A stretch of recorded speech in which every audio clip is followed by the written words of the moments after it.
Charandas Prajapati study corner में आपका स्वागत है। भारत के संविधान का इतिहास। हमने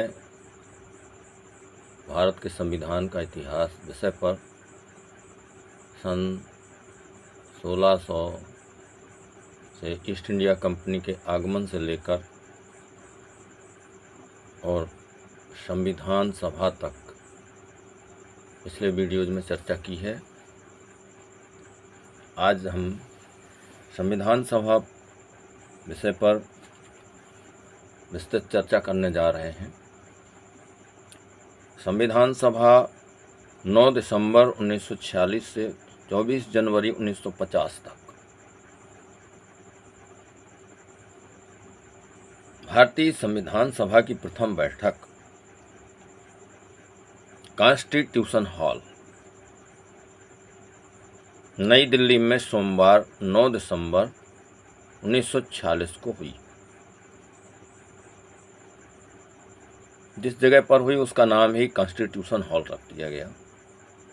आचार्य जे.बी. कृपलानी ने डॉक्टर सच्चिदानंद सिन्हा से अस्थायी समिति के नाते सभापति का आसन ग्रहण करने का अनुरोध किया।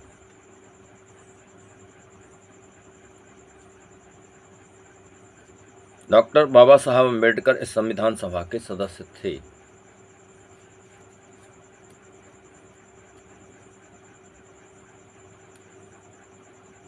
सोलह दिसंबर 1946 को संविधान सभा का सत्र प्रारंभ हुआ।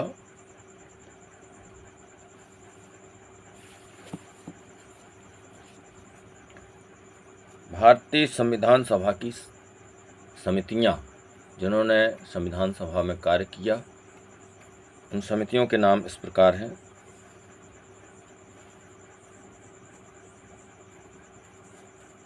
कार्यों के बंटवारे के लिए 4 उपसमितियां बनाई गई थीं।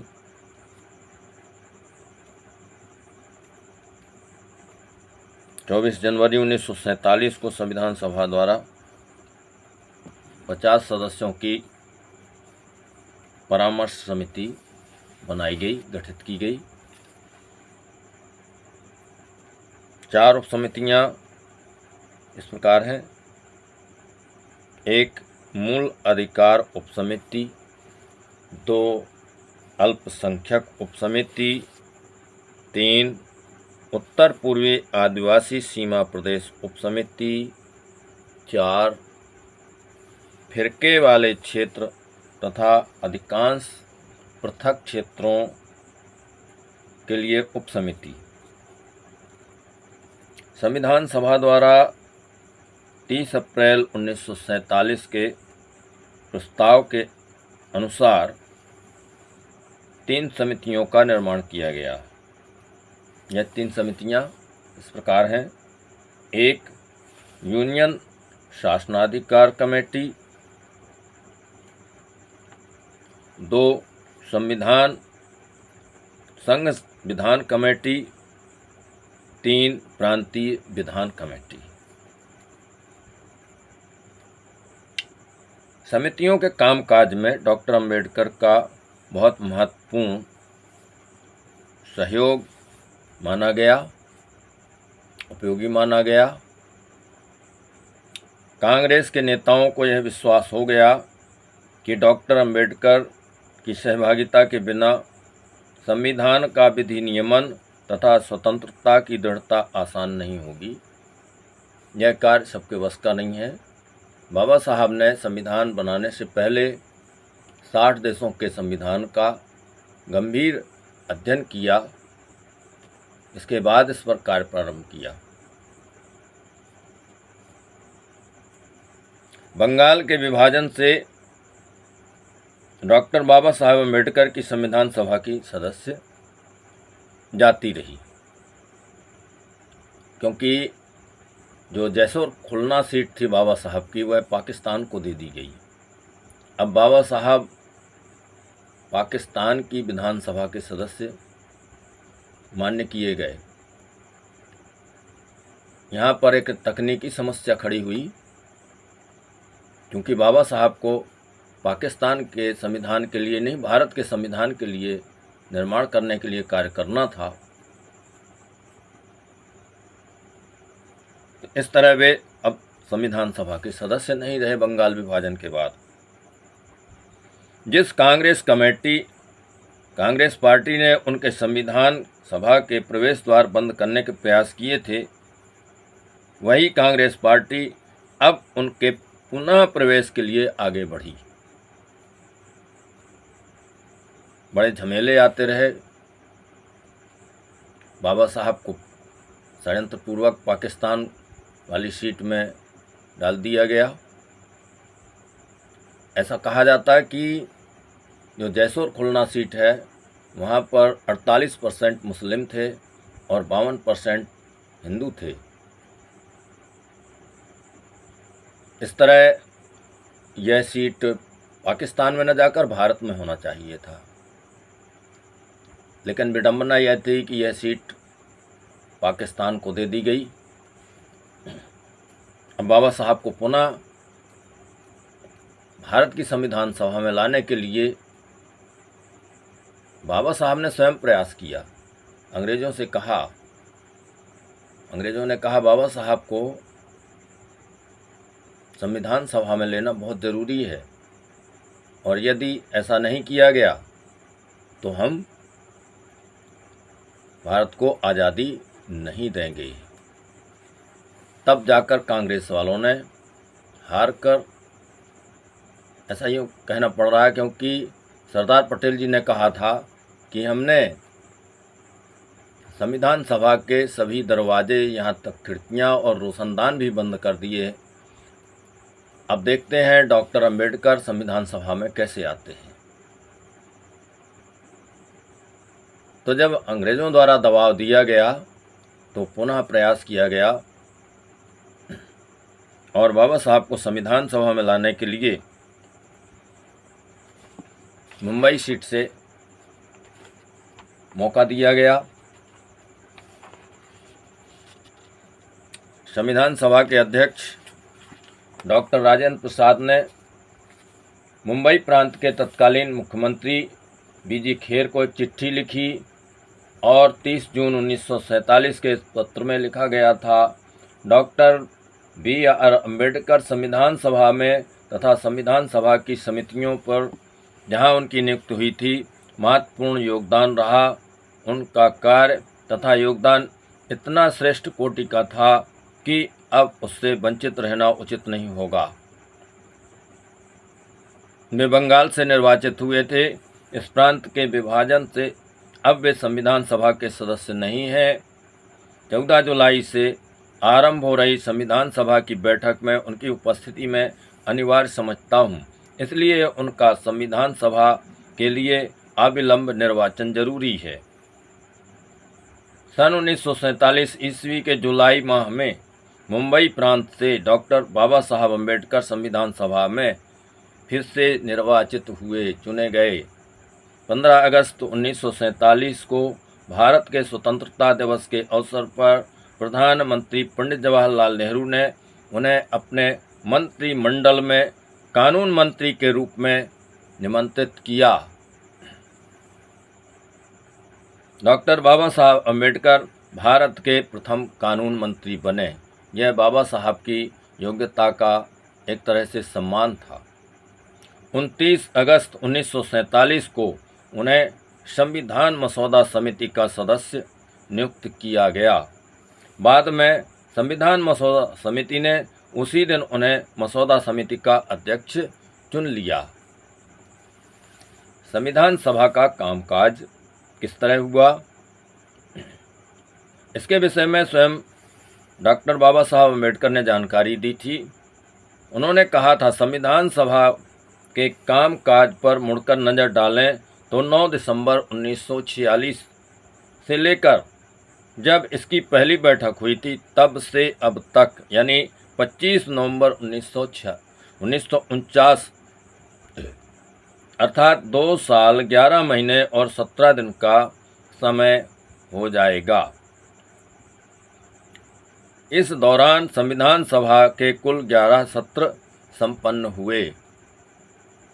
इन 11 सत्रों में से प्रथम 6 सत्र तो उद्देश्यों विषयक संकल्प को पारित करने तथा मौलिक अधिकारों पर, संघ के संविधान पर, संघ की शक्तियों पर, प्रांतीय संविधान पर, अल्पसंख्यक समुदायों पर तथा अनुसूचित क्षेत्रों एवं अनुसूचित जनजातियों पर गठित समितियों के प्रतिवेदन पर विचार विमर्श करने में गुजर गए। 7वां, 8वां, 9वां, 10वां तथा 11वां ये सभी सत्र प्रारूप संविधान मसौदा पर विचार करने में व्यतीत हुए। इन 11 सत्रों में 165 दिन लगे। इनमें से 114 दिन संविधान सभा ने प्रारूप संविधान पर विचार करने में खर्च किए। यह ब्यौरा है इसका। अब आते हैं प्रारूप समिति की ओर। प्रारूप समिति ने किस तरह से काम किया। संविधान सभा द्वारा इसे 29 अगस्त 1947 को निर्वाचित किया गया था। इसने अपनी पहली बैठक 30 अगस्त को की थी। 30 अगस्त से लेकर यह 141 दिनों तक बैठी, जिसके दौरान यह प्रारूप संविधान की तैयारी में लगी रही। प्रारूप समिति हेतु आगे का कार्य करने के लिए संवैधानिक सलाहकार द्वारा एक मूल पाठ स्वरूप यथानिर्मित प्रारूप संविधान में 243 अनुच्छेद और 13 अनुसूचियां निहित थीं, सम्मिलित थीं। प्रारूप समिति द्वारा संविधान सभा को प्रथम प्रारूप संविधान में जैसा कि प्रस्तुत किया गया 315 अनुच्छेद और 8 अनुसूचियां थीं। विचार विमर्श चरण के अंत में प्रारूप संविधान में अनुच्छेदों की संख्या 386 तक बढ़ गई। अपने अंतिम रूप में प्रारूप संविधान में 395 अनुच्छेद और 8 अनुसूचियां हैं। प्रारूप संविधान पर रखे गए कुल संशोधनों की संख्या लगभग 7635 थी। उनमें से वास्तविक रूप से सदन में प्रस्तुत किए गए कुल संशोधनों की संख्या 2473 थी। यह ब्यौरा बाबा साहब डॉक्टर अंबेडकर ने स्वयं दिया। संविधान सभा में संविधान के मसौदे के 3 वाचन हुए। प्रथम वाचन 4 नवंबर 1948 को हुआ, जो 9 नवंबर तक चला। दूसरा वाचन 15 नवंबर से 17 अक्टूबर 1948 तक चला। तीसरा और अंतिम वाचन 14 नवंबर 1949 को प्रारंभ हुआ तथा 26 नवंबर 1949 को पूरा हुआ। संविधान सभा द्वारा पारित संविधान में 395 अनुच्छेद तथा 8 अनुसूचियां थीं। संविधान सभा की अंतिम बैठक 24 जनवरी 1950 को संपन्न हुई। इसी दिन सभा के पटल पर भारतीय संविधान की 3 प्रतियां रखी गईं, जिन पर 284 उपस्थित सदस्यों ने हस्ताक्षर किए। अंत में संविधान सभा को विघटित करते हुए उसे अंतरिम संसद के रूप में परिवर्तित कर दिया गया। 26 जनवरी गणतंत्र दिवस। संविधान सभा द्वारा 26 जनवरी 1949 को संविधान पारित किया गया। इसी दिन से अर्थात 26 नवंबर से कुछ अनुच्छेद प्रभावी हो गए। शेष अनुच्छेद 26 जनवरी 1950 से लागू होंगे। यह व्यवस्था संविधान के अनुच्छेद 394 द्वारा की गई। भारतीय राष्ट्रीय कांग्रेस के 1930 में लाहौर में हुए अधिवेशन में पंडित जवाहरलाल नेहरू ने 26 जनवरी को स्वतंत्रता दिवस मनाने की घोषणा की थी। उस घोषणा का स्मरण रखते हुए 26 जनवरी 1950 को भारत का गणतंत्र दिवस घोषित किया गया। भारत के संविधान की इतिहास की यह श्रृंखला की अंतिम कड़ी आज समाप्त हुई। इसमें जो मूल प्रेरणा स्रोत है उनका उल्लेख करना आवश्यक समझता हूँ मैं। मेरे पास जो भारत का संविधान पुस्तक है उसके प्रकाशक हैं समता प्रकाशन दीक्षाभूमि संदेश, doctor Baba Saheb Ambedkar, over bridge, लश्करी बाग, नागपुर। एवं